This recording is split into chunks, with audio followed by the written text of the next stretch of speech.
Thank you. President Trump lays out a tough America First approach to foreign policy at the United Nations, going so far as calling one country murderous and threatening to destroy another. KTLA's John Fenolio joins us live with more on the president's controversial remarks. John?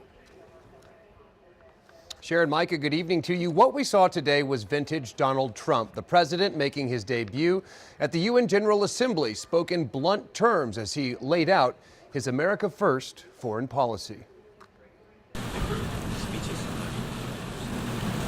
In his first speech before the UN, President Trump making it clear to the rest of the world, I will always put America first. In an assembly reserved for diplomacy, the 45th president threatened to annihilate a nation of 25 million people if provoked. The United States has great strength and patience, but if it is forced to defend itself or its allies, we will have no choice but to totally destroy North Korea.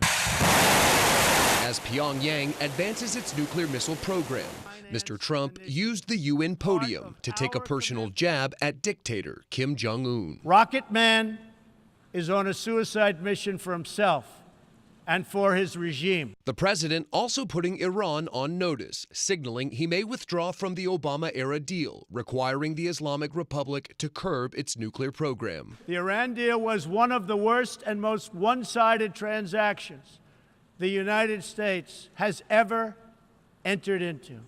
Frankly, that deal is an embarrassment to the United States, and I don't think you've heard the last of it, believe me. At times, he painted a dark picture. Major portions of the world are in conflict, and some, in fact, are going to hell. While calling for greater cooperation in the fight against terror. The United States and our allies are working together throughout the Middle East to crush the loser terrorists. But the president made no mention of the latest nonviolent attack on American democracy, Russia's interference in the 2016 presidential election.